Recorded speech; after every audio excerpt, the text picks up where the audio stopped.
প্রেম মানে নিয়ে তোমার দরজার সামনে দাঁড়িয়ে আছি। কড়া নাড়তে যে বড্ড ভয় করে। যদি ফিরিয়ে দাও, যদি আমার মুখের উপর দরজাটা বন্ধ করে দাও। অভিমানের পাল্লাটা যে বড্ড ভারী, তবুও তো অপেক্ষায় আছি শুধু তোমার আশায়। এতটুকু লিখেই ডায়েরিটা বন্ধ করে রেখে দেয় আগের জায়গায় নিধি। পড়ার টেবিল থেকে উঠে গিয়ে রুমের দক্ষিণ দিকে থাকা জানলাটার কাছে গিয়ে দাঁড়ায়। বাইরে মুষলধারে বৃষ্টি হচ্ছে।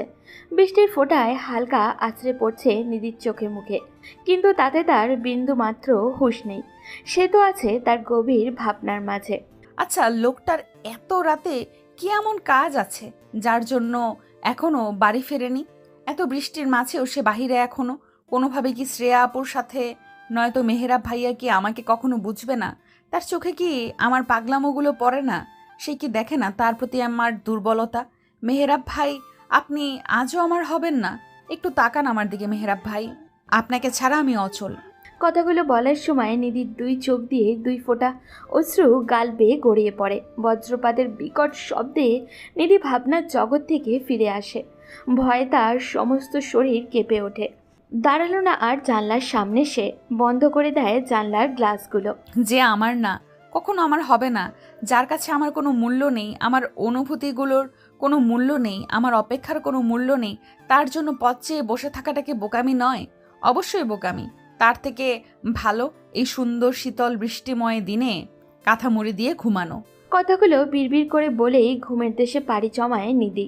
গাড়ি থেকে নাম শ্রেয়া, তোমাদের বাড়ির সামনে চলে এসেছি। কিন্তু মেহেরাবের কথা যেন শ্রেয়ার কান পর্যন্ত পৌঁছালো না। সে তো এক ধ্যানে মেহেরাবের দিকে তাকিয়ে আছে। শ্রেয়ার এই তাকানোটা প্রতি মুহূর্তে মেহেরাবের বিরক্তি বাড়িয়ে তুলেছে। দাঁতে দাঁত চেপে পুনরায় বলল মেহেরাব। গাড়ি থেকে নামো শ্রেয়া, আমাকে বাড়িতে পৌঁছাতে হবে। অনেক দেরি হয়ে গেছে আমার। ভালোবাসি তোমাকে মেহরাব, অনেক বেশি ভালোবাসি। সেই ছোটবেলা থেকে। মনে আছে তোমার মেহরাব আমাদের ছোটবেলার কথা? এই মেয়ে, তোমাকে কি আমি এসব প্যাচাল বলতে বলেছি? নামো গাড়ি থেকে। ধমকে কথাগুলো বলে মেহেরাব। ইচ্ছে করছে কষিয়ে দুই থাপ্পড় লাগাতে, কিন্তু পারছে না। দাঁত কিরমির করে রাগটা কমিয়ে রাখছে এখন। এদিকে মেহেরাবের এমন ধমক শুনে গাড়ি থেকে নেমে পড়ে শ্রেয়া। এখন যদি আর একটা উল্টাপাল্টা কথা বলে তাহলে নিঘাত তার গালে একটা থাপ্পড় পড়বে। আর যাই হোক, থাপ্পড় খাওয়া যাবে না। এই মুহূর্তে শ্রেয়া আর মেহেরাব কিছু বলবে না। কোনোভাবে শুধু মেহেরাবকে নিজের করে পেয়ে যাক, তারপর না হয় নিজের মতো থাকবে। শ্রেয়া যখন নিজের মতো করে ভাবছিল, তখন মেহরাব গাড়ি নিয়ে চলে যায়। তা দেখে শ্রেয়া বলতে শুরু করলো। তোমার এই ভাব আর কতদিন থাকবে? খুব বেশি না। আমাকে পাত্তা দাও না, এটা কি ঠিক মেহরাজ চৌধুরী? আমার পেছনে পেছনে যদি তোমাকে না ঘুরিয়েছি তাহলে আমার নামও শ্রেয়া মেহজাবিন না। কথাটা বলেই শ্রেয়া বাড়ির ভিতরে চলে যায়। মধ্যরাত, চারিদিকে অন্ধকার। এখনো বৃষ্টি হচ্ছে। থেমে থেমে বিদ্যুৎও চমকাচ্ছে। চৌধুরী ম্যানশনের গেট দিয়ে মেহরাবের কালো গাড়িটা প্রবেশ করে। গাড়িটা পার্কিং করে বাসের ভিতরে যেই পা রাখতে যায়, এমনি মেহরাবের মা মিসেস মনিরা চৌধুরী তার পথ আটকে দাঁড়ায়। এত রাত হলো কেন তোমার? কাজ ছিল আম্মা। তাই বলে এত রাত? তুমি জানো কতটা চিন্তায় ছিলাম। তোমার ফোন কোথায়? চার্জ নেই, আমি অনেক ক্লান্ত আম্মা। রুমে গেলাম। আর একটা কথা, তোমার বোনের মেয়েকে বলে দিও আমার কাছ থেকে যেন দূরে থাকে।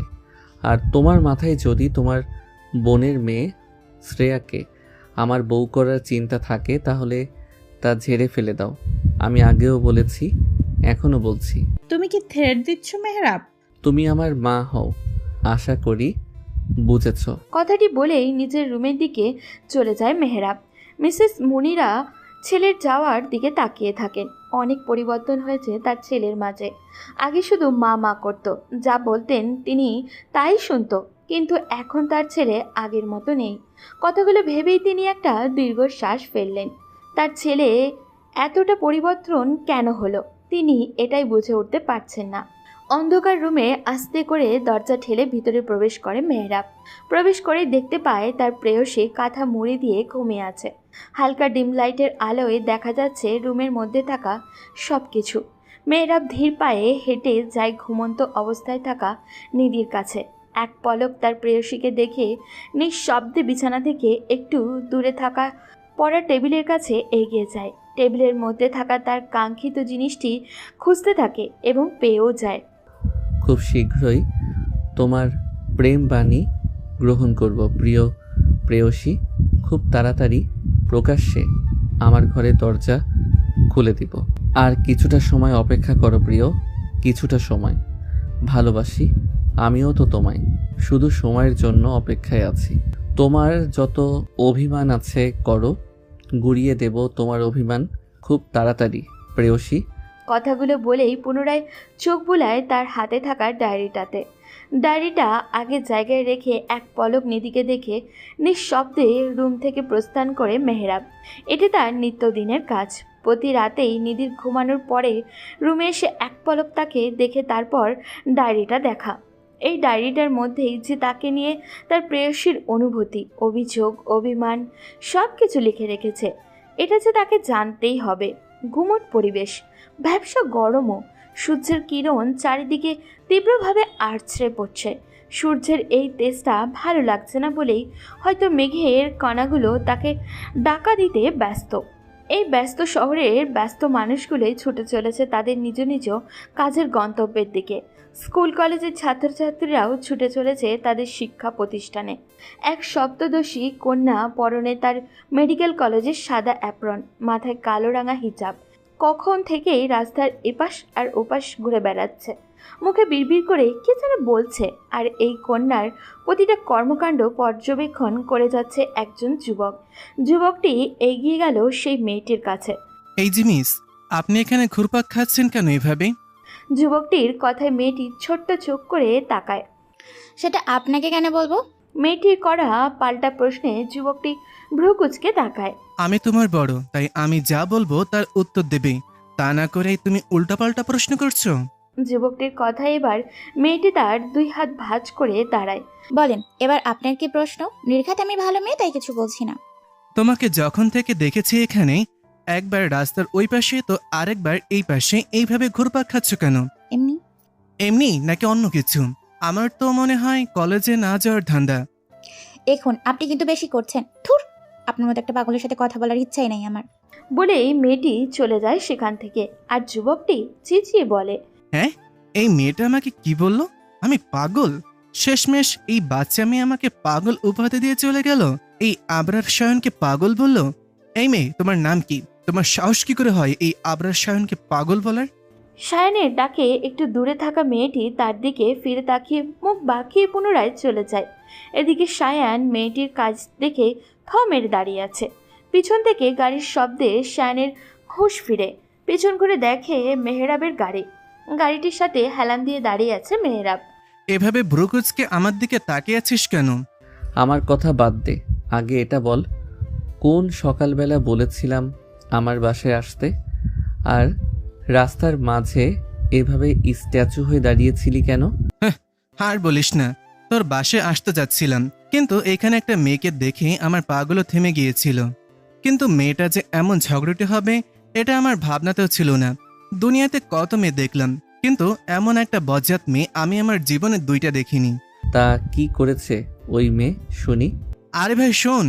বলে কিছুক্ষণ আগে সমস্ত ঘটনা বলে সায়ান। মেহরাব হেসে বলে, ঠিকই বলেছে, মন্দ বলেনি। আস্ত পাগল তুই, চল এবার আমার সাথে। দুজনে একসাথে চলে যায় তাদের নিজ গন্তব্যে। ওদিকে আমাদের মনে হয় মেহরাব আর শ্রেয়ার বিয়েটা তাড়াতাড়ি দিয়ে দেওয়া উচিত।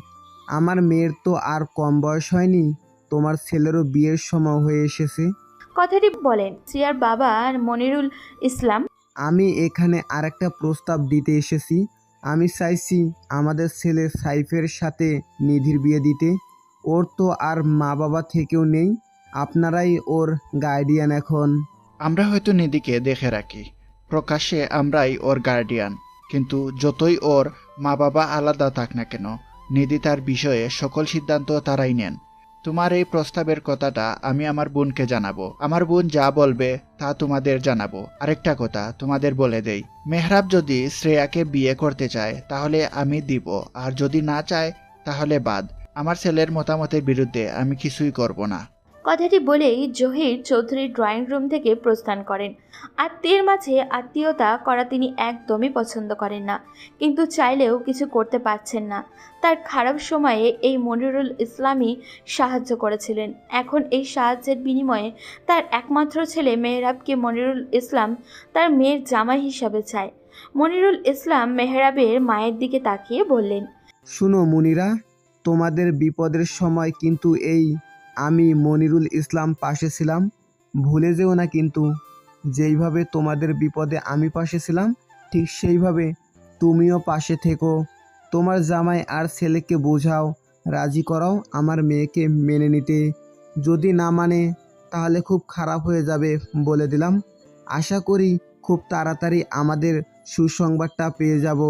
আজ আসি তাহলে। একটি শয়তানি হাসি দিয়ে মনিরুল ইসলাম এবং তার ওয়াইফ চলে যায়। আমার সুখের সংসারটা হয়তো শেষ হতে চলেছে। আমি দেখেছি মেহরাবের চোখের ভাষা, তার মনের অবস্থা। মেহরাব শুধু নিধিকে চায়, নিধিকে নিয়েই ওর মনের মধ্যে সকল অনুভূতি। ছোটবেলায় নিধিকে নিয়ে তার সকল পাগলামো এখন গভীর ভালোবাসায় রূপ নিয়েছে, কিন্তু প্রকাশ করে না। এদিকে দিন দিন মেহরাবের প্রতি নিধির দুর্বলতা বেড়েই যাচ্ছে। সব কিছুর পরেও মেহরাবের বাবা আত্মীয়র মাঝে আত্মীয়তা করতে চান না, ওই দিনের ঘটনার পর থেকে। এইদিকে মনিরুল ইসলাম উঠে পড়ে লেগেছেন। কোন দিকে যাব আমি, কার কথা রাখবো? জোর করে যদি ছেলেটাকে শ্রেয়ার সাথে বিয়ে দিই, তাহলে সারা জীবনের জন্য ঘেন্নার দৃষ্টিতে দেখবে আমাকে। দুটো হৃদয় ভেঙে যাবে। যদি মনিরুল ইসলামের কথা না রাখি, তাহলে আমার এই পরিবারের ক্ষতি করবে। আমার ছেলে মেয়েগুলো যেন জীবন্ত লাশ হয়ে থাকবে। কাকে বোঝাবো আমি? কি করা উচিত আমার? এত চিন্তায় মনিরা বেগমের মাথা ঘুরিয়ে ওঠে। এদিকে, আপনি এত পাষাণ কেন প্রিয় প্রেমিক পুরুষ? সব প্রেমিক পুরুষরা কি পাষাণ হৃদয়ের হয়, নাকি আপনি শুধু এমন ভালোবাসি বলেই বা কি আমার সাথে এমন? মেহরাব ভাই, আমাকে কি একটু ভালোবাসা যায় না? আমি কি এতটাই অযোগ্য আপনার জন্য? ভালোবাসি তো আপনাকে মেহরাব ভাই। তোমার এই কথাগুলো বলার জন্যই কি এখানে ডেকেছো আমাকে নিধি? বাড়ি যাও, আমার কাজ আছে অফিসে। আমার কথাটা আপনি এড়িয়ে যাচ্ছেন কেন মেহরাব ভাই? তুমি এখনো ছোট মানুষ নিধি। ভালোবাসা কি এটা তুমি এখনো বুঝোনি। আবেগের বয়স, তাই এসব বলছো। যখন বড় হবে বুঝতে পারবে, তখন এই আবেগটা আর থাকবে না। আমার প্রতি যেটা আছে তোমার, সেটা মোহ, ভালো লাগা। আচ্ছা, আমি আর ছোট নই মেহরাব ভাই। 18 বছরে পা রেখেছি আজকে। আর আবেগ, ভালো লাগা, ভালোবাসা সবটাই আমি বুঝি মেহরাব ভাই। আপনার প্রতি আমার অনুভূতিগুলো যদি আবেগ হতো, তাহলে কবে তা শেষ হয়ে যেত। জীবনে চলার পথে অনেক জনের ভালোবাসার প্রস্তাব পেয়েছি, কিন্তু ওই সব কিছুর প্রতি কোনো অনুভূতি অনুভব করিনি। আপনাকে দেখলে, আপনাকে নিয়ে ভাবলে যেভাবে আমার বুকটা ধকধক করে, তেমনটা অন্য কারোর জন্য হয় না মেহরাব ভাই। এত কিছু জানার পরেও কি বলবেন আপনার প্রতি থাকা আমার অনুভূতিগুলো শুধুই আবেগ? নিধির অশ্রুসিক্ত চোখ, ভেজা গলার প্রতিটা কথায় মেহরাবের বুক কেঁপে ওঠে। কি করবে মেহরাব? তার যে হাত পা বাঁধা, চাইলেও যে বলতে পারছে না, প্রেয়সী আমিও তো তোমাকে ভালোবাসি, খুব বেশি ভালোবাসি। তোমার অনুভূতিগুলো যে আমাকে বড্ড জ্বালায়, কাছে থেকেও যে দূরত্বটা আমাকে পুড়িয়ে মিটছে। কি ভাবছেন মেহরাব ভাই? কিছু না। শুভ জন্মদিন। কি উপহার লাগবে বলো? যদি বলি উপহার স্বরূপ আপনাকে চাই, আমার শুধু আপনাকেই প্রয়োজন মেহরাব ভাই, অন্য কিছুর প্রয়োজন নেই। তোমরা কি কথা বলছো? আচানক এমন প্রশ্নে দুজনে পিছনে ঘুরে তাকায়। শ্রেয়া হেসে বলে, কি নিয়ে কথা বলছিলে বললে না যে? কিছু না শ্রেয়া। অফিস যাবে না? চলো নিধি, বাসায় চলে যাও তুমি। কথাটা বলেই মেহরাব চলে যায়। কি ব্যাপার নিদ্রিতা, মেহরাজের সাথে দেখা করার জন্য অফিস পর্যন্ত চলে আসলে? তেমন কিছুই না শ্রেয়া আপি। আচ্ছা, একটা সুখবর দেই তোমাকে। খুব তাড়াতাড়ি আমি মেহরাবের বউ হতে চলেছি।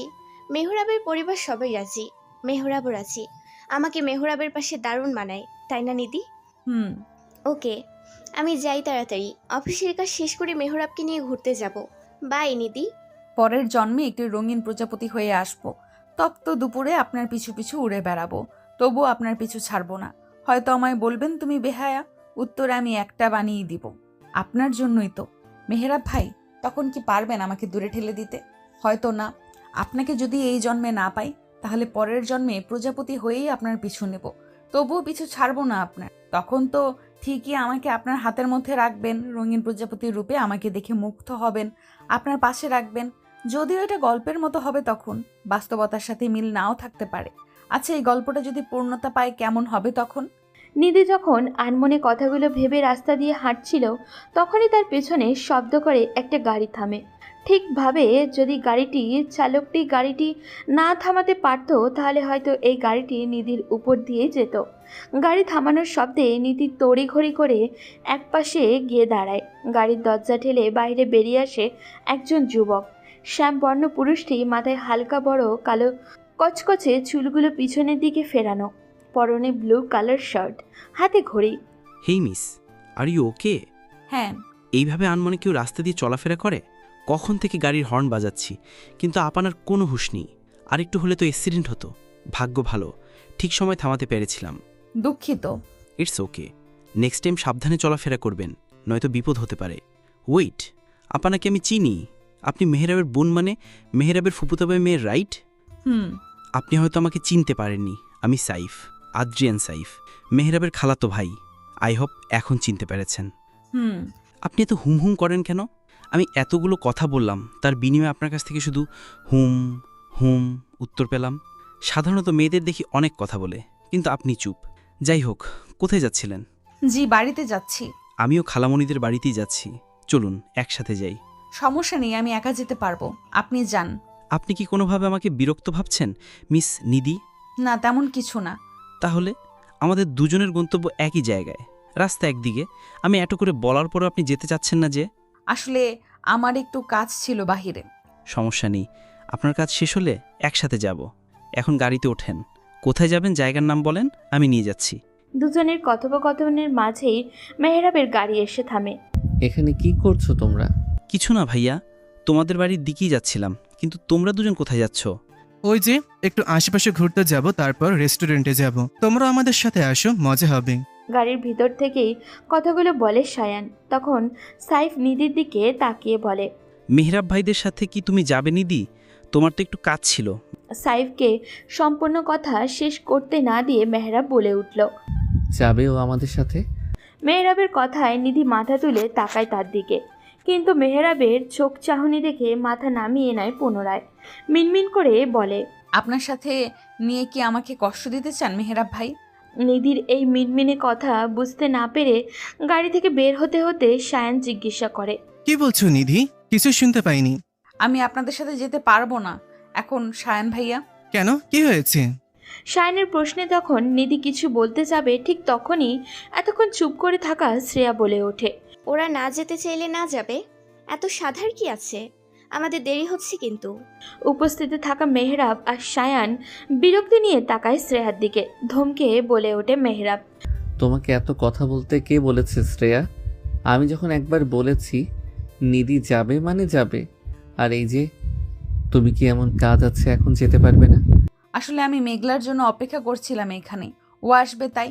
মেঘলাকে চিনতে না পেরে সায়ান বলে, এই মেঘলাটা কে? এই যে আমি। হুট করে মেয়েলি কণ্ঠে আমি শব্দটা শুনে পিছনে তাকায় সবাই। তাদের থেকে হাত দূরে দাঁড়িয়ে আছে একটি মেয়ে। তুমি ওই সকালের মেয়েটা না, আমাকে পাগল বলেছিলে? সায়ানের কথায় চোখে মুখে বিরক্তি এনে মেঘলা বলে, হ্যাঁ, আমিই বলেছিলাম। তোমার তো ওই সময় কলেজে থাকার কথা। তার মানে আমি যেটা বলেছিলাম এটাই হলো। মেহরাব, সকালে তোকে যে একটা ঝগড়ুটে মেয়ের কথা বলেছিলাম মনে আছে? এটাই সেই মেয়ে। সায়ানের কথায় মেঘলা রাগে কিরমির করতে করতে বলে, দেখুন আপনি। মেঘলার সম্পূর্ণ কথা শেষ না করতে দিয়ে সায়ান পুনরায় বলে, দেখানোর কি কিছু আছে নাকি মিস? কি যেন নাম তোমার? মনে পড়েছে, মেঘলা।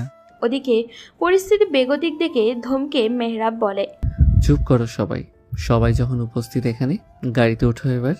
মেহরাবের কথায় সবাই গাড়িতে যখন উঠতে যাবে, তখনই সায়ান বলে, নিধি, তুমি মেহরাবের গাড়িতে সামনের সিটে বসো। মেঘলা, তুমি পেছনে শ্রেয়ার সাথে বসো। আমরা ঘুরতে যাব। মেহরাব, তুই তোর মামাতো খালাতো বোনদেরকে নিয়ে যা। আমি ছোট ভাই সাইফের সাথে যাচ্ছি। কথাটা বলেই একটা বোকা হাসি দিয়ে সায়ান সাইফের কাছে যায়। এদিকে সাইফ হতাশ হয়ে বলে, কিন্তু আমি তো নিধিদের সাথে যেতে চাইছিলাম। আরে ছোট ভাই, মেহরাবের ওপর ছাড়ো, ও ওর বোনদের নিয়ে যাক। এদিকে তুমি আর আমি মজা করতে করতে যাব। ওঠ ওঠ, তাড়াতাড়ি। বলে সাইফকে নিয়ে গাড়িতে উঠে পড়ল সায়ান। এদিকে মেহরাব গাড়িতে উঠে বসে। গাড়িতে উঠতেই মেহরাব নিধির দিকে এগিয়ে যায় সিট বেল্ট লাগিয়ে দেওয়ার জন্য। ওদিকে মেহরাবের এত কাছে আসা দেখে নিধি ভয়ে গুটিয়ে যায়। নিধির গুটিয়ে যাওয়া দেখে মেহরাব ফিসফিসিয়ে বলে, সিট বেল্ট যে লাগাতে হয় এটা দেখছি ভুলে গেছো, নাকি আমি লাগিয়ে দিব বলে ইচ্ছে করে লাগাওনি? মেহরাব এমন ফিসফিসানো কথা শুনে নিধি আর বারবার কেঁপে ওঠে। তা দেখে মেহরাব আবারও বলতে শুরু করে, এমন কিছুই করিনি যে এভাবে গুটিয়ে নিতে হবে আর কেঁপে কেঁপে উঠতে হবে। এত ভয় পাও আবার সারাদিন ভালোবাসি ভালোবাসি বলো কেমনে? কথাটা বলেই মেহরাব তার জায়গায় ঠিক হয়ে বসে গাড়ি স্টার্ট দেয়। এদিকে মেহরাব কাজ দেখে পিছন থেকে শ্রেয়া রাগে হাত মুষ্টিবদ্ধ করে রাখে। শ্রেয়ার এই কর্মকাণ্ড কেউ না দেখলেও মেঘলা ঠিকই দেখল। রেস্টুরেন্টের দ্বিতীয় ফ্লোরে পাশাপাশি টেবিলে শ্রেয়া, মেহরাব, সায়ান, মেঘলা, সাইফ, নিধি বসে আছে। বাটি আর চামচের সংঘর্ষের টুংটাং আওয়াজ ব্যতীত আর কোনো শব্দ নেই। তাদের থেকে আরেকটু দূরে থাকা টেবিলগুলো থেকে মানুষের গুনগুন কথা বলার শব্দ আসছে, কিন্তু এই শব্দ কোনো প্রভাব ফেলছে না তাদের উপরে। দেখে শুধু এটাই মনে হচ্ছে এই 3 টেবিলের উপস্থিত থাকা প্রত্যেকটা সদস্যের একটাই কাজ, শুধু খাবার খাওয়া। কিন্তু এই চুপ থাকাটা আরও বেশিক্ষণ টিকতে দিল না শ্রেয়া। নীরবতা ভেঙে শ্রেয়া বলল, মেহরাব, আমাদের খাবার শেষ করার পর কি করা উচিত? কথাটা বলেই শ্রেয়া মেহরাবের দিকে তাকায় উত্তরের আশায়, কিন্তু মেহরাবের গা ছাড়া ভাব দেখে পুনরায় শ্রেয়া বলে উঠল, মেহরাব, আমাদের কি কোথাও ঘুরতে যাওয়া উচিত নাকি অফিসে? শ্রেয়ার কথায় মেহরাব এবার শ্রেয়ার দিকে তাকায়। এরপর নজর ঘুরিয়ে পাশের টেবিলে থাকা নিধির দিকে তাকায়, যে কিনা এক মনে শুধু খাবার খেয়েই যাচ্ছে। কারোর একজনে দুটি চোখ যে মুগ্ধ দৃষ্টিতে দেখছে তাকে তার কোনো খেয়ালই নেই। এদিকে মেহরাবকে নিধির দিকে তাকিয়ে থাকতে দেখে শ্রেয়া রাগে পাশে থাকা পানির গ্লাসটাকে চেপে ধরে। এদিকে এদের দুইজনের কাহিনী সায়ান আগে থেকেই নিশ্চুপ হয়ে দেখছিল। শ্রেয়াকে জোরে পানির গ্লাস ধরতে দেখে মনে মনে শয়তানি বুদ্ধি এঁটে পাশের টেবিলে থেকে সায়ান একটু জোরেই বলে, কি করছো এসব শ্রেয়া? গ্লাসটা ভেঙে যাবে তো। এত জোরে কেউ চেপে ধরে? একজনের প্রতি রাগ অন্য একটা নিরীহ জড় বস্তুর ওপর দেখানো কি ঠিক শ্রেয়া? কথাটা বলেই এক ভ্রু উঁচু করে তাকায়। এদিকে হুট করেই সায়ানের এমন কথায় শ্রেয়া থতমত খেয়ে যায়। উপস্থিত থাকা সবাই খাবার বন্ধ করে শ্রেয়ার দিকে তাকায়। সবার তাকানো দেখে শ্রেয়া ঘাবড়ে গিয়ে বলতে থাকে, কই, আমি তো জাস্ট ধরলাম পানি খাবো বলে। কথাটা বলেই শ্রেয়া গ্লাসে সম্পূর্ণ পানি ঢকঢক করে খাওয়া শুরু করলো। তখন সায়ান পাশ থেকে বলে, কিন্তু আমি তো দেখলাম তুমি জোরে চেপে ধরেছো। আহারে বেচারাটা। বলেই শান ছোট্ট বাচ্চাদের মতো করে ঠোঁট উল্টায়। তা দেখে মেঘলা ফিক করে হেসে ওঠে। মেঘলা হুট করে হাসির শব্দে এবার সবার নজর পড়ে মেঘলার উপরে।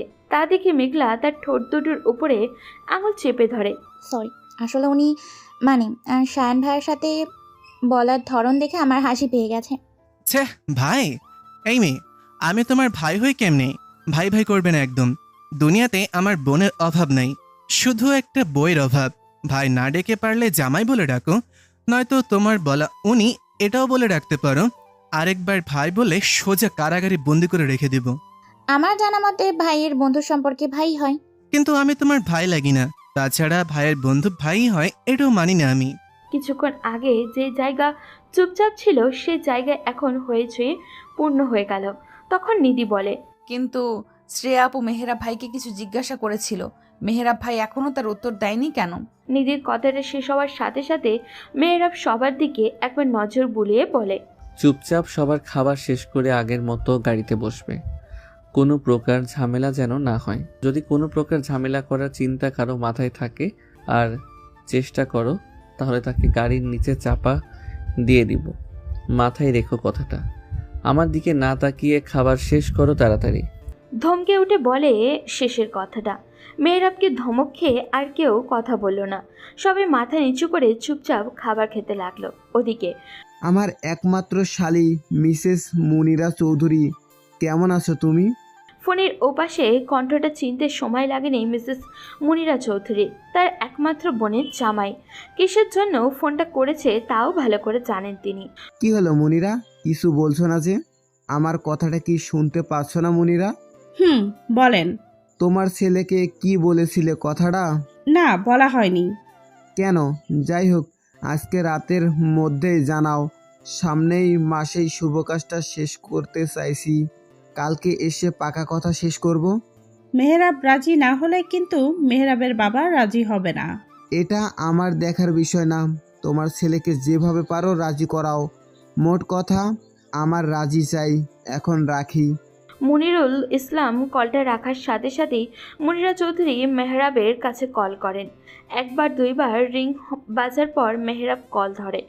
কিছু বলবে আম্মু? সন্ধ্যার মধ্যে তোমাকে বাড়ি দেখতে চাই মেহরাব। কিছু প্রয়োজন? আসলেই জানতে পারবে। এখন রাখছি, সাবধানে থাকবে। বলি মুনিরা চৌধুরী ফোন রেখে দেয়। কে ফোন দিয়েছিল মেহরাব?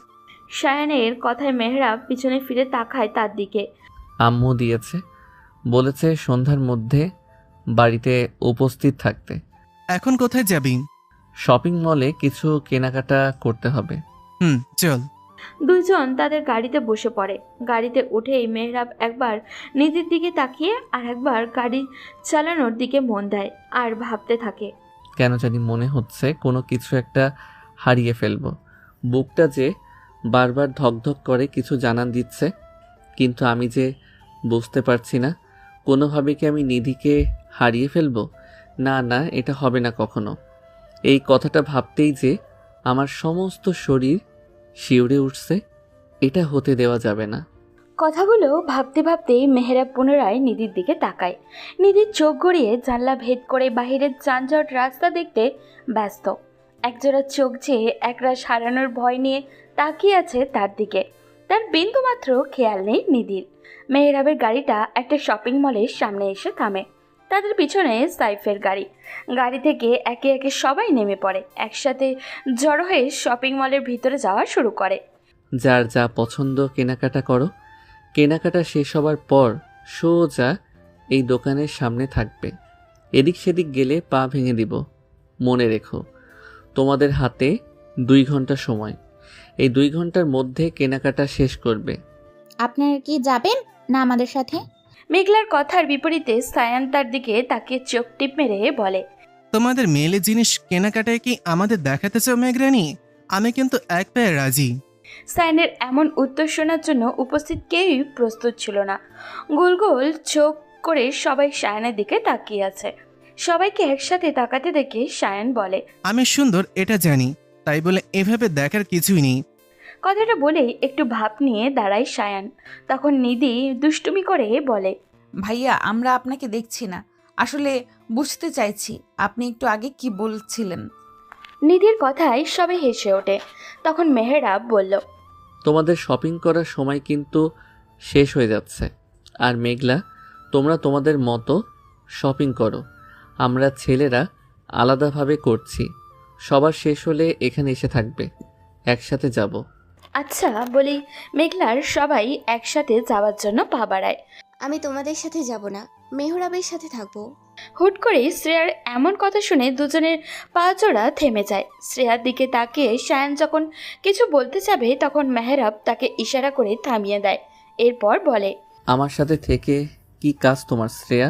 আমার কিছু কেনাকাটার প্রয়োজন নেই, তাই তোমার সাথে থাকবো। তোমার কিছু নাও কেনার থাকতে পারে আপু, কিন্তু আমাদের তো আছে, তাই না?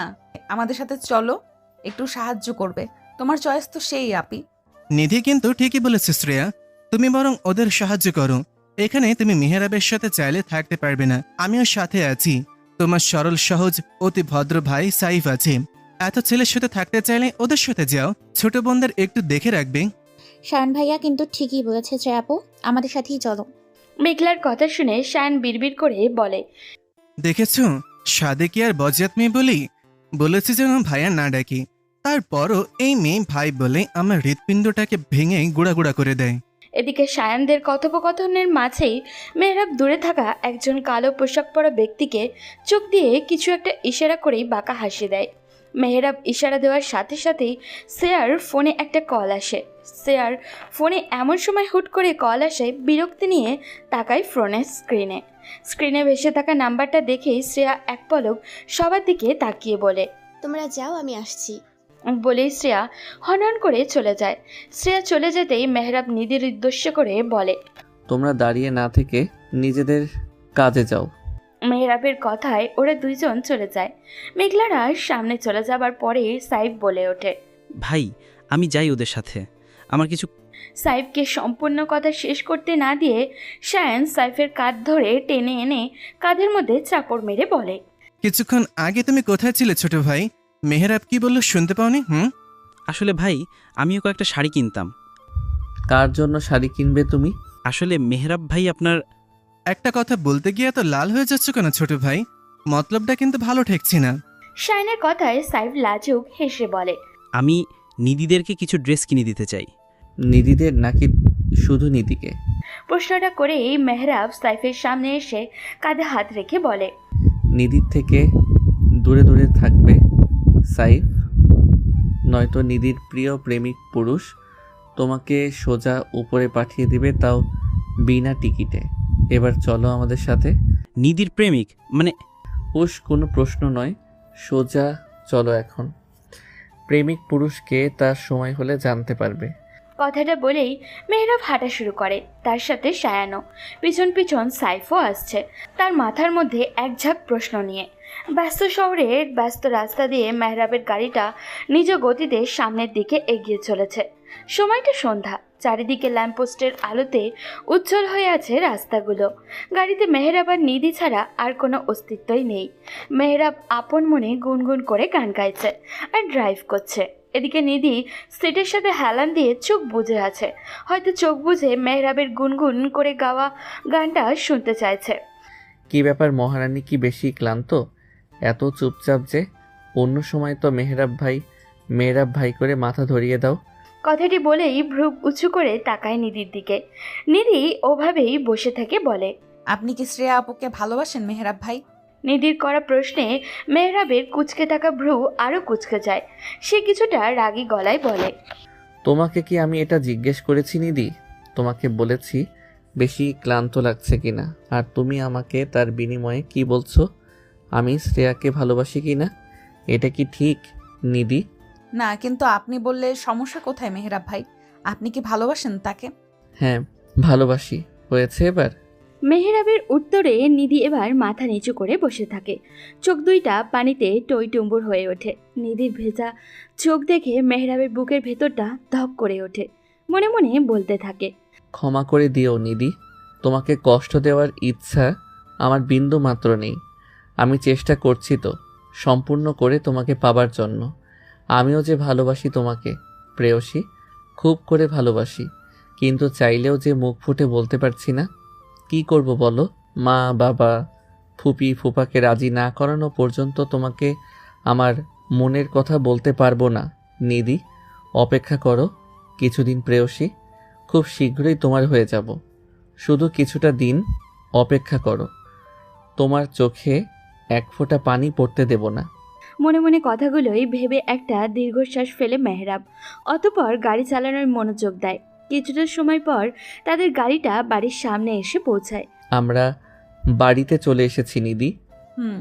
বলে নিধি গাড়ির দরজা খুলে বের হতে যায়, তখনই মেহরাব নিধির হাত ধরে তাকে আটকে দেয়।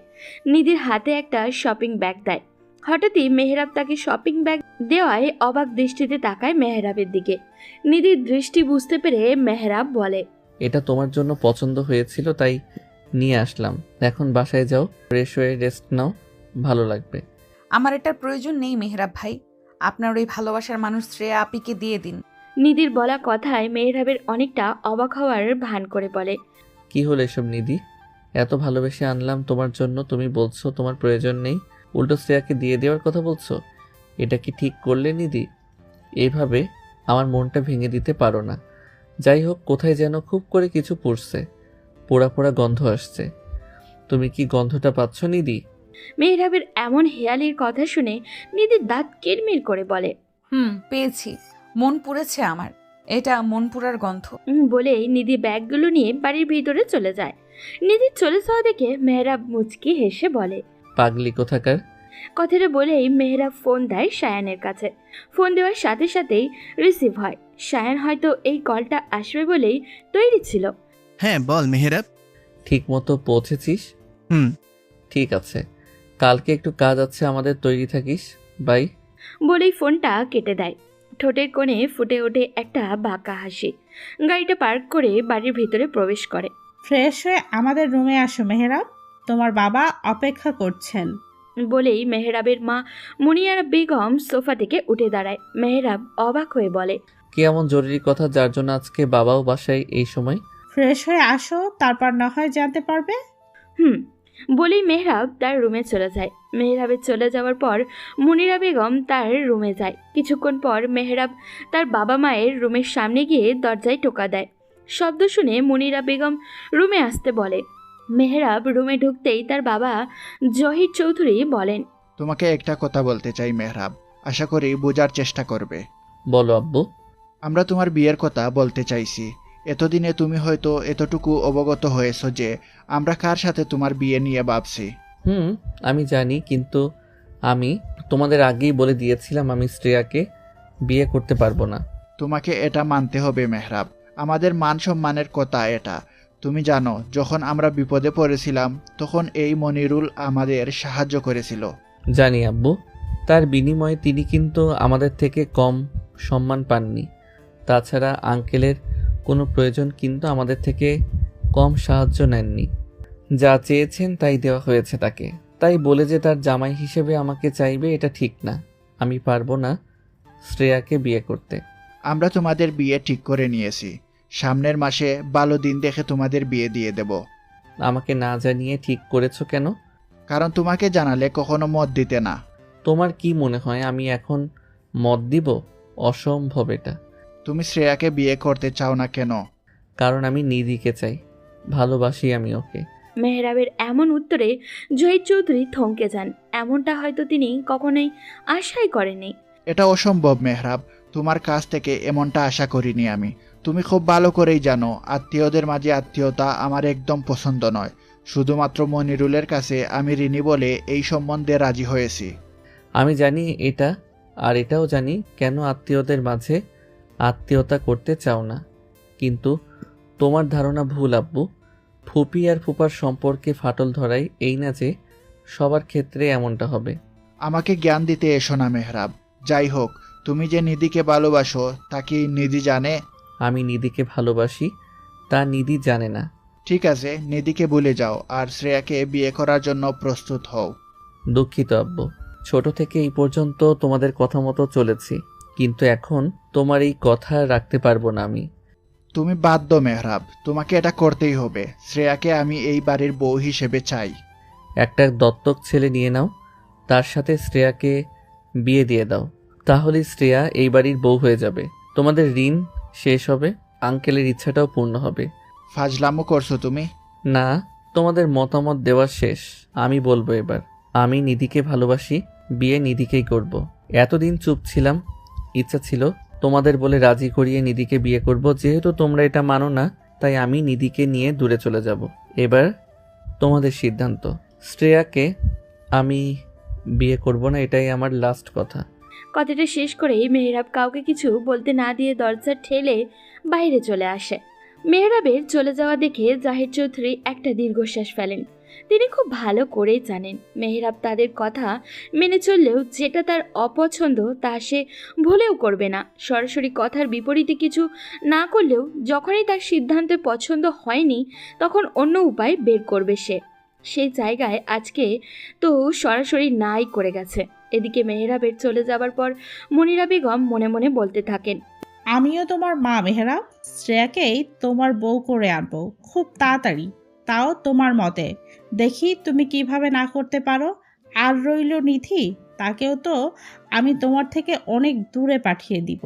বলেই তিনি দ্রুত নিধির রুমে চলে যান। এই রাতের বেলা ওনাকে নিজের রুমে দেখে নিধি অবাক হয়ে বলে, কিছু বলবে মামিমা? এত রাতে এখানে যে? কেন এত রাতে আসা কি নিষেধ আমার মেয়েটার কাছে? না মামিমা, তেমন কিছু না, কিছু বলবে? তুই কি আমার ছেলে মেহরাবকে ভালোবাসিস নিধি?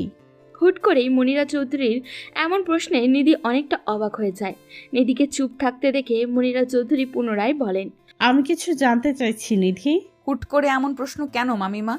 আমি যেটা বলছি তার উত্তর দাও নিধি। হ্যাঁ, আমি ভালোবাসি মেহেরাব ভাইকে। মেহেরাবকে ভুলে যাও নিধি। মামিমা, এটা সম্ভব নয়। আচ্ছা নিধি, তুমি যে মেহেরাবকে ভালোবাসো তা কি মেহেরাব জানে? জানে। মেহেরাব কি তোমাকে কোনোদিন বলেছে সে তোমাকে ভালোবাসে? মুনিরা বেগমের এবারের কথায় নিধির আটকে রাখা চোখের পানিটা আর বাদ মানল না, গড়িয়ে পড়ল দুই গাল পেয়ে। মাথা ঝাঁকিয়ে উত্তর দিল, না, সে আমাকে ভালোবাসে না। তাহলে কোন ভরসা নিয়ে তুমি থাকবে এখানে? মামিমা, বাবা মার যখন বিচ্ছেদ হয়ে যায় সেই তখন থেকে আমি তোমাদের কাছে আছি। তোমাদের নিজ হাতে এতটা বড় করেছো আমাকে। মামিমা, আমি কি এতটাই অযোগ্য তোমার ছেলের বউ হতে? ছোট থেকে তো তোমরাই বড় করে তুলেছো মামিমা, তাহলে তোমার ছেলের বউ হিসাবে চাও না কেন? আমি তোমাকে আমার মেয়ে হিসাবে মনে করি। আশা করব আমি যা বলবো তা বুঝবে। আমি চাই না তুমি মেহেরাবের সামনে পিছনে ঘুরঘুর করো। মেহেরাবের সাথে শ্রেয়ার বিয়ে ঠিক করেছি, সামনের মাসেই সেটা। শ্রেয়াকে আমার ছেলের বউ হিসাবে চাই, তাই শেষবারের মতো বলছি মেহেরাবের থেকে দূরে থাকো। রাগ মিশ্রিত কথাগুলো বলেই মুনিরা চৌধুরী পা বাড়ান রুম ত্যাগ করার জন্য। তখন নিধি পিছন থেকে বলে, তুমি এতটা নিষ্ঠুর ছিলে না মামিমা। নিধির কথাটা শুনে তিনি দাঁড়িয়ে পড়েন, পিছনে না ফিরেই বলে, সময়ের সাথে সাথে এমনটাই হতে হয়েছে। মামিমা, আমি সত্যিই মেহেরাব ভাইকে ভালোবাসি। মেহেরাব ভাইকে ছাড়া আমি থাকতে পারবো না। আমি জানি মেহেরাব ভাই আমাকে ভালোবাসে না, কিন্তু তুমি বললে মেহেরাব ভাই আমাকে ঠিক চাইবে, একটা সময় আমাকে ভালোবাসবে মামিমা। কিন্তু আমি এটা চাই না। কথাটা বলেই মুনিরা চৌধুরী ঘুরে নিধির দিকে ফিরে তাকান, রাগ নিয়ে পুনরায় আবারও বলেন, এই যে বললাম না আমার ছেলের বউ হিসাবে শ্রেয়াকে চাই। মেহেরাবকে ভুলে যাও নিধি, ওর আশেপাশে আসবে না আর। ওর কাছ থেকে দূরে চলে যাও তুমি যত তাড়াতাড়ি সম্ভব। আশা করি আমার কথাটা মানবে, কারণ তুমি আমাকে সম্মান করো। কথাটা বলেই তিনি রুম ছেড়ে চলে যান। পিছনে রেখে যান এক অশ্রুসিক্ত মেয়েকে, যাকে মাত্রই বাধ্য করা হলো তার ভালোবাসার মানুষগুলোর কাছ থেকে দূরে চলে যেতে, ভুলে যেতে প্রিয় মানুষটাকে। আসলে কি পারবে সে এমনটা করতে, নাকি নিজেই মুছে যাবে এই ধরনী থেকে? এদিকে মুনিরা বেগম মনে মনে বলেন, আমাকে ক্ষমা করে দিস নিধি। আজকের পর থেকে হয়তো আমাকে সারা জীবন ভুল বুঝে যাবে, হয়তো ঘৃণা হয়ে থাকবো তোর চোখে, কিন্তু কি করব বল? এমনটা না করলে যে পরিবারটা ধ্বংস হয়ে যাবে। এখন তোরা দুইজন কষ্ট পাবি, পরে আস্তে আস্তে সব ঠিক হয়ে যাবে।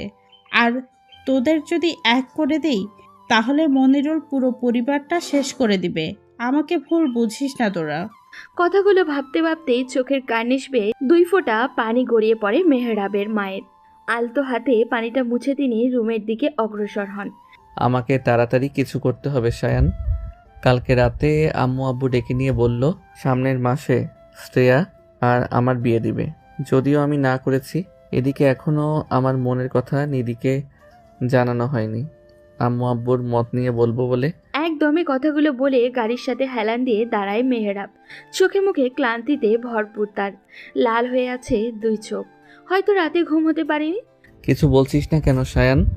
আমার কি করা উচিত? নিধিকে নিয়ে দূরে কোথাও চলে যায়। তোর কি মনে হয় এটা ঠিক হবে? ওই মনিরুল বাবা মা দুজনেরই মাথা খাবে। তাহলে কি করবি এখন? পেয়ে গেছি উত্তর। কালকে যে শপিং মলে আমি একটা ছেলেকে কিছু ইশারা করেছিলাম, মনে আছে সায়ান? ছেলেটা শ্রেয়ার এক্স বয়ফ্রেন্ড হয়, নাম আলভি। আলভির সাথে শ্রেয়ার কিছু ঘনিষ্ঠ সম্পর্ক আছে, যার মাধ্যমে আলভি এখনও শ্রেয়াকে ভয় দেখায়। যদিও তাদের দুজনের সম্পর্কটা আলভি নিজ হাতেই শেষ করেছিল। এখন আলভি বুঝতে পেরেছে সে শ্রেয়াকে ভালোবাসে, কিন্তু শ্রেয়া তাকে ঘৃণা করে। তাহলে তো হলোই, কিন্তু শ্রেয়া তো তোর প্রতি ছোট থেকে দুর্বল ছিল। তাহলে এই আলভি কেমনে কি? শ্রেয়া আমার প্রতি দুর্বল ছিল, কিন্তু আমি তাকে পাত্তা দিতাম না। যখন শ্রেয়া আমাদের থেকে দূরে চলে যায় তখন সে আলভির সাথে বন্ধুত্ব করে। এই বন্ধুত্ব থেকে রিলেশনে যায়। পরে আলভি যখন তার থেকে দূরে চলে যায় তখন সে ডিপ্রেশনে চলে যায় কিছুটা। তারপর থেকেই মনিরুল ইসলাম উঠে পড়ে লাগেন আমার সাথে বিয়ে দেওয়ার জন্য। এটা শ্রেয়াকেও বলা হয়। তারপর থেকে শ্রেয়াকে নিয়ে এইসব। আলভির দেখা পেলে কি করে? কিছুদিন আগে আলভি আমাদের কোম্পানিতে এসেছিল একটা কাজের জন্য।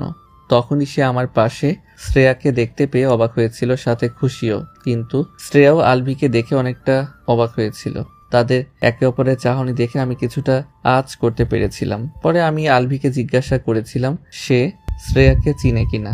তারপর আলভি আমাকে সমস্ত কিছু বলে আর এটাও বলে তার সাথে যেন শ্রেয়াকে এক হতে সাহায্য করি। ব্যাস, তাহলে আর চিন্তা কিসের, সব তো ঠিকই আছে। এবার তোর বাবা মায়ের কথা মতন চলতে থাক। বিয়ের আগে সমস্ত প্রমাণ আর আলভিকে নিয়ে যাবি, তারপর সব খেলা শেষ আর নিধি তোর। হুম। আজকে রাতে নিধিকে তোর মনের কথা বলে দে আর সমস্ত ঘটনা, নয়তো দেখবি নিধি কিছু করে ফেলেছে। খুব ভালোবাসে তোকে। হুম, আজকেই বলে দিব। তপ্ত দুপুরে নিধি মেহরাবের কিনে দেওয়া লাল শাড়িটা পরে সুন্দর করে সেজে গুজে মেহরাবের অফিসে আসে। সেই সময়ে নিধিকে এই রূপে দেখে থমকে দাঁড়ায় মেহরাব, সাথে অনেকটা অবাক হয়ে বলে, হঠাৎ এই সময় এখানে এই আগুন রূপে মহারানীর আগমন যে? মহারানী কি জানে তার এই আগুন রূপে যে আমি ঝলসে যাচ্ছি? মেহরাবের এমন কথা শুনে নিধির ঠোঁটের কোণে একটা তাচ্ছিল্যের হাসি ফুটিয়ে তুলে বলে, হুট করে মনে হলো ভালোবাসার মানুষটার দেওয়া শাড়িটা পরে তাকে জ্বালিয়ে দিতে, যেন সে এই আমি বাদে অন্য কারণ না হয়। কিন্তু আফসোস, এমন কিছুই হবে না। তাই বুঝি? কিন্তু হতে কতক্ষণ আর। যাই হোক, রাতে তোমার জন্য একটি স্পেশাল সারপ্রাইজ আছে। তৈরি থেকো মহারানী। আমাকে কি একবার আপনাকে জড়িয়ে ধরতে দিবেন মেহরাব ভাই? নিধির এই বাক্য শুনে মেহরাবের সমস্ত শরীর শিউরে ওঠে। ভাবতে থাকে, এই কেমন বাক্য, কি মেশানো আছে এই কথায়, এতটা ধারালো কেন এই বাক্য? কি আশ্চর্য এটা! নিধি যখন ভালোবাসি ভালোবাসি বলে ঘুরতো তখন তো এমনটা হয় না, হৃদযন্ত্রটা এতটা লাফিয়েও তো ওঠে না। এদিকে মেহরাবকে চুপ করে তার দিকে এক দৃষ্টিতে তাকিয়ে থাকতে দেখে নিধি এগিয়ে যায় মেহরাবের দিকে। মেহরাবের কাছে এগিয়ে গিয়ে তার হাতে একটা ভাঁজ করা কাগজ ধরিয়ে দেয়। হঠাৎই স্পর্শে মেহরাবের হুঁশ আসে। তার হাতের দিকে তাকিয়ে দেখে একটা ভাঁজ করা কাগজ।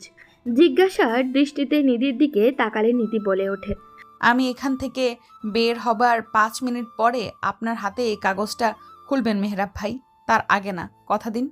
কথাটা বলেই নিধি মেহরাবকে পা থেকে মাথা পর্যন্ত দেখে তার চোখ বরাবর তাকায়। আজ নিধির চোখ দুটো হাজার কথা বলতে চাইছে, বারবার বলতে চাইছে, মেহরাব ভাই আমাকে আটকান, নয়তো অনেক দূরে চলে যাব, চাইলেও আর পাবেন না। কিন্তু এই কথাগুলো যে নিতান্তই হাস্যকর। তাচ্ছিল্যের হাসি দিয়ে নিধি মনে মনে বলতে থাকে, এই সুদর্শন পুরুষটা আমার হয়ে গেলে কি খুব বেশি ক্ষতি হতো? কি এমন হতো যদি এই গল্পের পূর্ণতা পেত? না, নিধি আর কিছু ভাবল না। আরেকবার মেহরাবকে মন ভরে দেখে কিছু না বলে অফিস রুম থেকে বের হয়ে যায়। এদিকে নিধির এমন কর্মকাণ্ড দেখে অনেকটা অবাক হয়ে যায় মেহরাব, সাথে কিছুটা ভয় হয় তার মনে। নিধি বের হয়ে যাবার পরপরই মেহরাব নিধির ভাঁজ করে দেওয়া কাগজটা খুলে পড়তে থাকে।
কাগজের মধ্যে থাকা লেখাগুলো পড়ার মধ্যেই হাত থেকে কাগজটা পড়ে যায় টেবিলের ওপরে। সমস্ত শরীর ঘেমে ওঠে মেহরাবের, ভয়ে সমস্ত শরীর থরথর করে কাঁপতে থাকে। এক মুহূর্ত দেরি না করে দৌড়ে বের হয়ে যায় মেহরাব, কিন্তু ততক্ষণে দেরি হয়ে যায়। ব্যস্ত শহরের ব্যস্ত রাস্তা দিয়ে নিধি বেখেয়ালিভাবে হেঁটে চলেছে। চারপাশে দ্রুত গতিতে গাড়ি চলছে, অথচ তার কোনো খেয়ালই নেই। এদিকে নিধির পিছন দিক থেকে ধেয়ে আসা বড় ট্রাকটা দেখে মেহরাব জোরে চিৎকার দিয়ে সাইড হতে বলে নিধিকে। আশেপাশে থাকা লোকজনও নিধিকে রাস্তা থেকে নামতে ডাকছে। সবার শব্দ আর মেহরাবের চিৎকারের শব্দে যাই নিধি ঘুরে মেহরাবের দিকে তাকিয়েছে, অমনি ট্রাকটা নিধিকে ধাক্কা মেরে চলে যায়। এত বড় চলতি ট্রাকের ধাক্কায় নিধি দূরে ছিটকে পড়ে। এদিকে এই দৃশ্য দেখে সবাই থমকে যায়। মেহরাব এক দৌড়ে নিধির কাছে পৌঁছায়। রক্তমাখা নিধির সামনে হাঁটু কেড়ে বসে তার মাথাটা বুকের মাঝে আঁকলে নিয়ে ডাকতে থাকে, নিধি, এই নিধি, নিধি কথা বলো। এদিকে আশেপাশে সবাই এখনো স্তব্ধ হয়ে আছে, মাত্র তাদের সামনে ঘটে যাওয়া ঘটনাটা বোঝার চেষ্টা করছে। মেহরাবের থেকে অনেকটা পিছিয়ে সায়ন থমকে দাঁড়িয়ে আছে। তখন মেহরাবকে এভাবে দৌড়ে বের হতে দেখে সেও পিছন পিছন বের হয়েছিল, কিন্তু এই অবস্থা দেখে থমকে আছে। আস্তে আস্তে মেহরাবের দিকে এগিয়ে গিয়ে কাঁধে হাত রাখে। কাঁধে কার স্পর্শে মেহরাব পিছনের দিকে দেখে সায়নকে দেখে মেহরাব বলতে থাকে, সায়ন দেখ না, নিধি আমার সাথে কথা বলছে না। এই নিধি, কথা বলো। নিধিকে গাড়িতে ওঠা, হসপিটালে নিয়ে যেতে হবে। ওর মাথা দিয়ে রক্ত আসছে, কোলে তুল নিধিকে। বলেই সায়ন দ্রুত একটা গাড়ি আনে। মেহরাব নিধিকে কোলে তুলে নিয়ে গাড়িতে উঠে বসে। সায়ন ড্রাইভিং সিটে বসে দ্রুত গাড়ি স্টার্ট দিয়ে হসপিটালের উদ্দেশ্যে যায়। সময় চলমান, সে তার নিজের গতিতে চলে যাচ্ছে। চাইলেও তাকে আটকে রাখা যাবে না, আর না ফিরিয়ে আনা যাবে চলে যাওয়ার সময়টাকে। সেদিন নিধির অ্যাক্সিডেন্টের পর আজ 6 দিন হয়ে গেল। চৌধুরী বাড়িটা এখনও অনেকটা নিস্তব্ধ। সায়ন মেহরাবের রুমে দরজাটা হালকা ধাক্কা দিয়ে খুলে ভিতরে প্রবেশ করে, কিন্তু পুরো রুম জুড়ে অন্ধকার। মেহরাবের চিহ্নটাও নেই। সায়নের আর বুঝতে বাকি নেই সে কোথায় আছে। একটা দীর্ঘশ্বাস ফেলে সায়ন বের হয়ে যায় রুম থেকে। বাড়ি থেকে বের হওয়ার সময় মুনিরা বেগম সায়নের সামনে এসে দাঁড়ায়। সায়ন, তুমি তো মেহরাবের বন্ধু, ছোট থেকে আসছো একসাথে। মেহরাবকে একটু বোঝাও, ওর এই পাগলামি আর ভালো লাগছে না। ওর এমন পাগল পাগল চলাচল একদম মানায় না। যে চলে গেছে সে আর আসবে না, তাকে বলো তার ভবিষ্যৎ আছে। মুনিরা বেগম কথাটা সায়নকে একটা তাচ্ছিল্যের হাসি দিয়ে বলে, ভবিষ্যৎ? আন্টি, আর যদি আঙ্কেলের কিছু হয়ে যেত, আপনি কি পারতেন স্বাভাবিকভাবে থাকতে? কখনোই না। যাই হোক, আমি আসি এখন। বাড়ির বাইরে এসে সায়ন গাড়িতে উঠে রওনা হয় মেহরাবের নতুন বাড়িতে, যেখানে নিধিও আছে। একটা কবরের পাশে মেহরাব বসে আছে, বিড়বিড় করে কিছু বলে যাচ্ছে। সায়ন যে গাড়ি দিয়ে তার বাড়ির গেট পাড়ি দিয়ে ভিতরে আসলো, তার কোনো খবরই নেই মেহরাবের। সায়ন তো খেয়াল করে গাড়ি থেকে নেমে মেহরাবের পাশে গিয়ে বসে। আমি যে আসলাম, তুই কি দেখতে পাচ্ছিস মেহরাব? মেহরাব সায়নের কথায় কোনো জবাব দিল না। মেহরাবের থেকে কোনো সাড়াও না পেয়ে আবারও বলে, আজকে আকাশটা অনেক মেঘাচ্ছন্ন, বৃষ্টি হবে খুব। এখানেই থাকবি নাকি ঘরের ভেতর যাবি? তুই তো আর এই বাড়ি ছেড়ে কোথাও যাস না। এবারের কথাতেও মেহরাব চুপ হয়ে আছে। মেহরাবকে চুপ থাকতে দেখে সায়ন তার কাজ ঝাঁকিয়ে বলে, কথা বলছিস না কেন মেহরাব? কিছু তো বল। দেখ, তুই যদি এইভাবে চুপ হয়ে থাকিস, তাহলে আমিও কিন্তু নিধির মতন তোকে রেখে চলে যাব। এবারের কথাটা শুনে মেহরাব সায়নের দিকে তাকায়। 2 চোখ পানিতে ছলছল করে ওঠে। সায়নকে জড়িয়ে ধরে মেহরাব শব্দ করে কেঁদে ওঠে। তোরা সবাই স্বার্থপর, সবার স্বার্থের জন্য আমাকে একা করে দিস। ওই দিন নিধি আমাকে কাগজে লিখেছিল আমাকে ছেড়ে ও অনেক দূরে চলে যাবে। দেখ না সায়ান, ও ওর কথা রেখেছে, আমাকে ছেড়ে চলে গেছে। সায়ান, ওকে বল না ওই অন্ধকার জায়গাটা থেকে উঠে আসতে। নিধিকে বল না আমাকে একটু জড়িয়ে ধরতে। ওই দিন না ও বলেছিল আমাকে একটু জড়িয়ে ধরবে, ওকে বল না আসতে। আমি এক নাগারে নিধিকে ডেকে বলেছি একবার আসতে। আমি এক মুহূর্তের জন্য তাকে ছাড়বো না, কিন্তু আমার কথাতে ও কোনো সাড়া দেয় নাই। সায়ান, তুই বল না একটু, দেখবি তোর কথা শুনবে। আমার উপর রাগ করে আছে তাই সাড়া দেয় না। একটু বল সায়ান, আমার কষ্ট হচ্ছে অনেক। আজ 5 দিন হয়ে যাচ্ছে আমি ওর একটু কণ্ঠ শুনতে পাচ্ছি না। একটু বল, আমি ওকে একটু দেখব। বলেই ফুপিয়ে ফুপিয়ে কেঁদে ওঠে মেহরাব। এদিকে মেহরাবের কথা শুনে সায়নের চোখ বেয়ে জল গড়িয়ে পড়েছে। চোখ বন্ধ করে পুনরায় মনে করে সেই 5 দিন আগের দৃশ্যগুলো, মেহরাবের করা সেই পাগলামোগুলো। যখন বলা হয়েছিল নিধি আর বেঁচে নেই, তখন মেহরাব পারেনি ডাক্তারকে মেরে ফেলতে। তখন মেহরাব শুধু একটা কথাই বারবার বলছিল, বাবা বলো না নিধি তাকে এখান থেকে উঠতে। ও এখানে এভাবে শুয়ে আছে কেন? এই নিধি, নিধি উঠ না এখান থেকে, কথা বল নিধি। এই মেয়ে, শুনতে পাচ্ছিস না আমি যে ডাকছি? আমাকে রাগাস না নিধি। সেদিন মেহরাবের এমন হাজারো পাগলামি দেখেছিল সবাই। ভালোবাসার মানুষটা এভাবে চলে যাওয়ার চোখের সামনে থেকে এটা মেনে নিতে কষ্ট হয়েছিল সেদিন। সায়ান চোখ ঘোলা মেহরাবের দিকে তাকায় যে কিনা এখনও ঠোঁট চেপে কেঁদে চলেছে। যে ছেলে এত এত আঘাত পেয়েও চোখ থেকে এক ফোঁটা পানিও পড়েনি, সেই ছেলে আজ ফুপিয়ে ফুপিয়ে কেঁদে যাচ্ছে। শাইনের ভাবনার মাঝে মেহরাব উঠে গিয়ে বাড়ির ভিতরে একটা ডায়েরি নিয়ে আসে, যেই ডায়েরির মধ্যে মেহরাবকে নিয়ে হাজারো বাক্য লিখে রেখেছিল নিধি। অনুভূতি, অভিযোগ সব কিছু লিখে রাখা হয়েছে এই ডায়েরির প্রতি পৃষ্ঠায়। মেহরাবের হাতে একটা ডায়েরি দেখে শায়ন প্রশ্ন করে, কি এটা? ডায়েরি এটা আমার প্রেয়সী, এটার মধ্যে আমাকে নিয়ে তার সব প্রেম বাণী লিখে রেখেছে।